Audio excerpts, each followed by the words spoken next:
How you guys doing today? You know what I'm saying? It's your boy, Livin With The Mahands. Once again, I'm bringing it back with another story time. As you see, I'm going to be reading two stories for y'all. Chicken Soup with the Teenage Souls and Travel Team. I know I've been telling y'all, I've been bringing, you know what I'm saying, I was going to bring y'all back a story time, which I will. And I'm going to be reading two stories from these two books. So, I hope you guys enjoy, you know what I'm saying? Because these books will teach you a lot of things. So I hope you guys enjoy.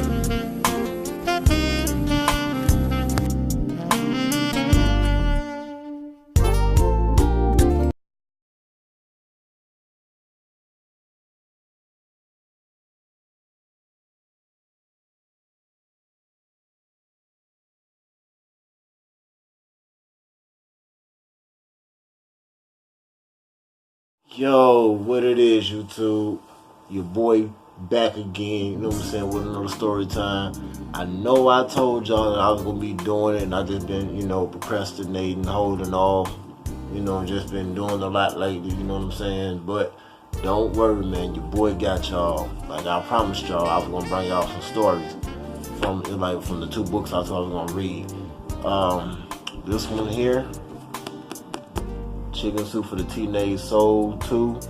I'm going to be reading something called 7 Minutes in Heaven. And then I'm going to be reading another book right here. It's called Travel Team by Mike Lupica, or whatever his name is. Mike Lupica, whatever. But I'm going to be picking a story out of this book, Travel Team. And I'm going to be reading a couple of stories off of that one. So, y'all give me a minute. Let me get this started. So, I hope you guys like it, okay? Just bear with me. Okay. 7 Minutes in Heaven. And this is based on relationships. So, people say you changed many times in the course of your teenage years, and that your time in school will teach you lessons you will never forget. I think they were referring to classrooms and football fields, but one of my greatest learning experiences began in a parking lot. It was as I was waiting to be picked up one day that I met my first girlfriend. Her name was Brittany. She was pretty, outgoing, and 2 years older than I was. It seemed too good to be true that she was interested in me. But not long after we met, we became an official couple. At our age, going out meant that we talked on the phone every night and saw each other at school in between classes. We never really had a lot of opportunity to see each other or get to know one another very well, but never having been in a relationship before, I thought that this was what they were like. It didn't seem like a big deal that we were that close, that I didn't get butterflies in my stomach when I saw her. Not long after we got together, she called me and told me that she was going to a party with some friends, and that she wanted me to go with her. I said I would, and waited somewhat nervously that night for her to pick me up. When the small car pack with teenagers arrived, I squeezed in and wondered, what was I getting myself into? An hour into the party, I was feeling less self-conscious and a lot more comfortable.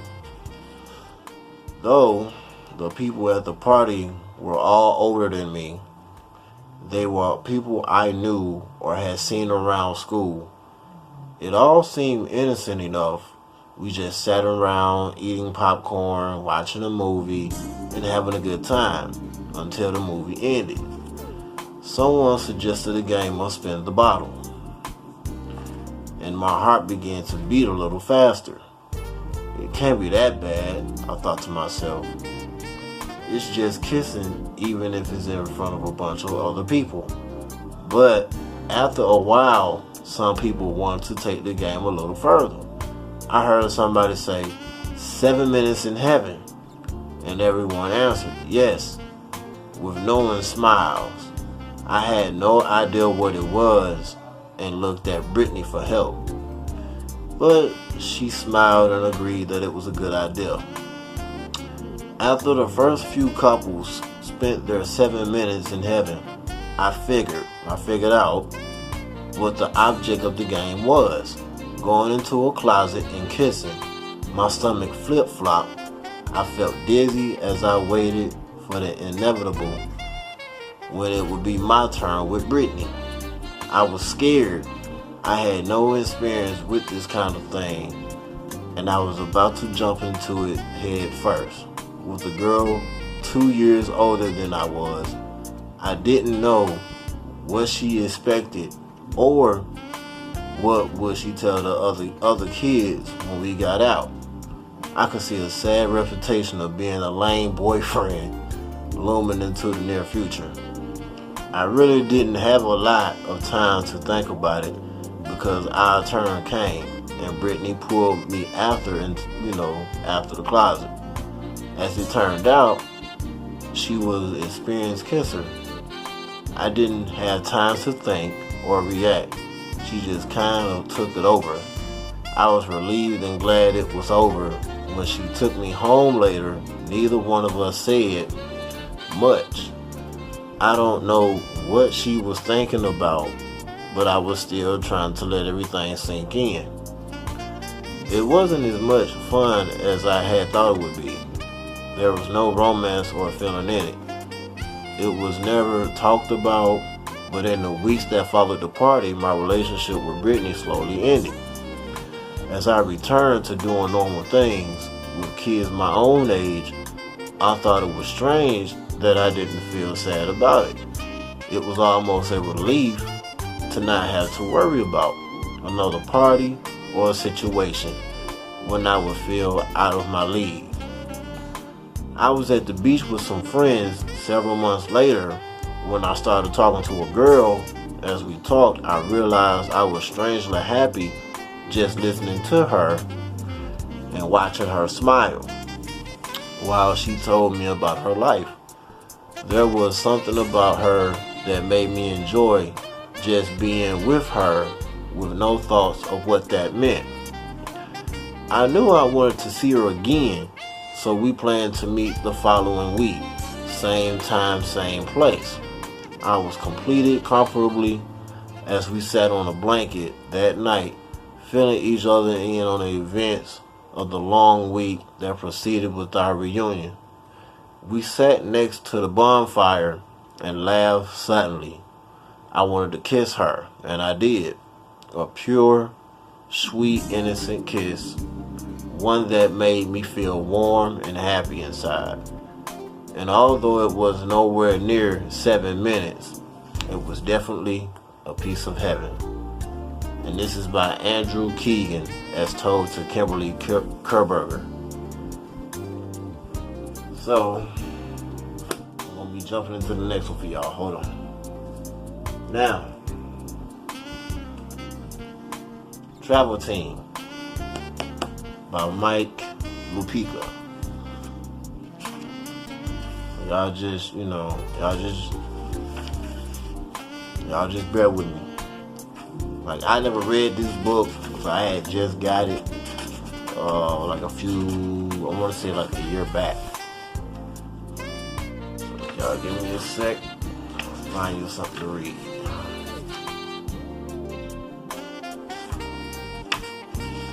Okay. Alright. This one, I guess it doesn't have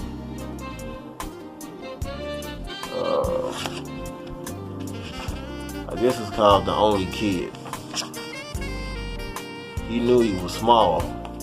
I'm sorry, guys. This story here is called The Only... Hold up. What is the story called? Travel Team. Okay. He knew he was small. He just didn't think he was small. Big difference. Danny had known his whole life how small he was compared to everybody in his grade.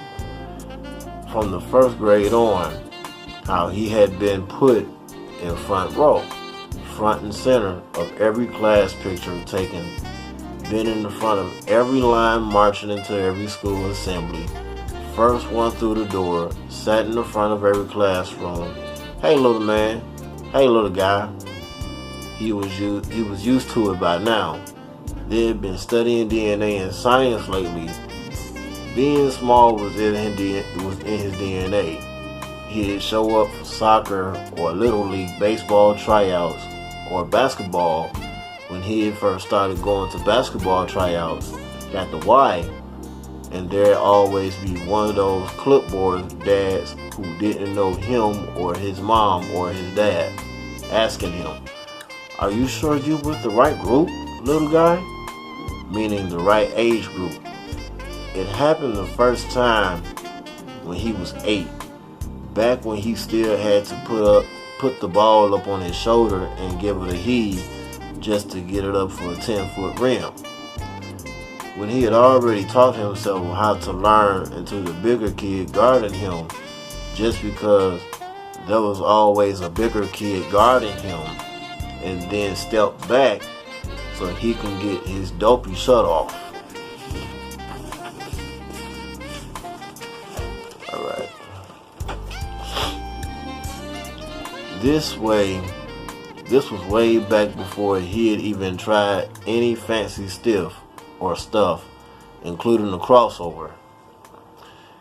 He just told the clipboard dad that he was 8, that he was little, that this was his right age group, and could he have his number please. When he told his mom about it later, she just smiled and said, "You know what you should hear when people start talking about your size. Blah, blah, blah." He smiled back at her and said that he was pretty sure he would be able to remember that. "So how did you play?" she said that day, when she couldn't wait any longer for him to tell. "I did okay." "I have a feeling you did more than that," she said, hugging him to her. My streak of light. Sometimes she'd tell him how small his dad had been when he was Danny's age. Sometimes not. But here was the deal.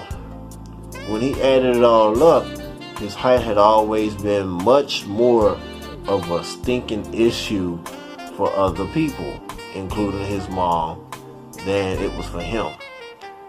He tried not to sweat the small stuff, basically the way grown-ups always told you. He knew he was faster than everybody else at St. Patrick's School and at Spring School. For that matter, nobody on either side of town could get in front of him. He was the best passer in his age, ever better than Ty Ross, who was better at everything in sports than just about anybody. He knew that when it was just kids, which is the way kids always liked it in sports, and parents were out of the gym or off the playground, and you got to just play without a whistle blowing every 10 seconds, or somebody yelling out more instructions, he was always one of the first picks. Okay. Alright guys. Because the other guys on his team, the shooters especially, knew he'd get the ball. Most kids, his dad told him one time, knowing about basketball, that even most grown-ups never figure out. One good passer changes everything. Danny could pass, which is why he had always made the team. Always would. But no matter what was happening with any team he had ever played on, no matter how tired he would be after practice, no matter how much homework he still had left, this driveway was still like a special place, like a special club with a membership of one. The place where he could come out at this time of night and imagine it up or good. Imagine it big and bright, even with just the one floodlight over the backboard and the other light smaller over the back door. His mother had done everything she could to make the driveway wider back here, even cutting into what little backyard they had the summer before last. I told them you needed more room in the corners, she said. The men from the paving company, they just nodded at me like corners were some sort of crucial guy thing. Right up there with the remote control switcher for the TV, Danny said, and leaving wet towels on the bathroom floor. How are the corners now? Perfect, he said, like at the garden. He had just enough room in the corners now, mostly for shooting. He didn't feel as he was trying to make a drive to the basket in his closet or in an elevator car. He had room to maneuver, pretend really was at the real garden. That he was one of the small, faster guys who have made it all the way there. Like Muggy Bogues, somebody he had, read up to when one of his coaches told him to. He was only 5'3" and made it to the NBA. Like Tiny Archibald and Bobby Hurley and Earl Boykins, a 5'5" guy who came out of basketball minor leagues. Sorry guys.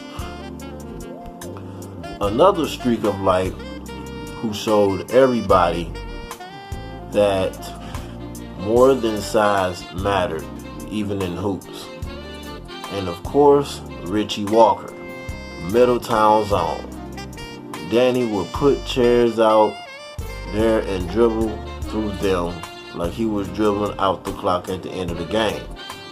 Some nights, he would borrow a pair of his mother's old sunglasses and take the bottom part of the lens so he couldn't see the ball unless he looked. Sorry, guys. I'm sorry, guys. Where was I at? Where was I at?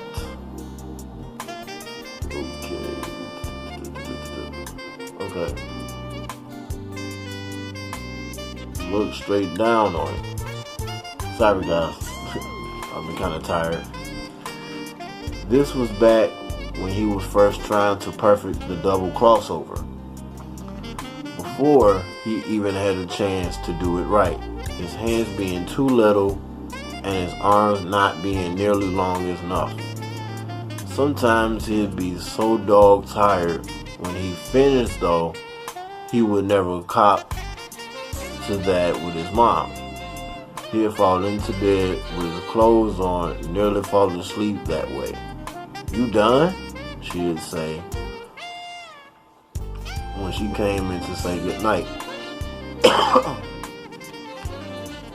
I finally got bored, he had said, and she said with a smile, I always worry about that. You're getting bored by basketball. Everybody he had ever read up on, short or tall, had talked about how they outworked everybody else. Magic Johnson, he knew, won the championship his rookie season with the Lakers. Scored 42 points in the final game of the championship series when he had to play center because Kareem Abdul-Jabbar was hurt. Then went back to East Lansing, Michigan, where he was from, in the summer and worked on his outside shooting because he had decided it wasn't good enough. Tonight, Danny had worked past the time when his mom unusually called him in, not even noticing how cold it had gotten for October. Worked underneath the new backboard she had gotten for him at the end of summer. Not only a kid in his class, divorced parents now, not the smallest kid on the court now, just the only one. He'd drive to the basket and then hit one of the chairs with one of his lockaway passes. Or he'd step back and made a shot from the outside, sometimes breathing hard, like it was a real game. He'd step to the free throw line, he'd draw with chalk and make 2 free throws for the championship or something. Hey, yo, this is a good book, yo. For real.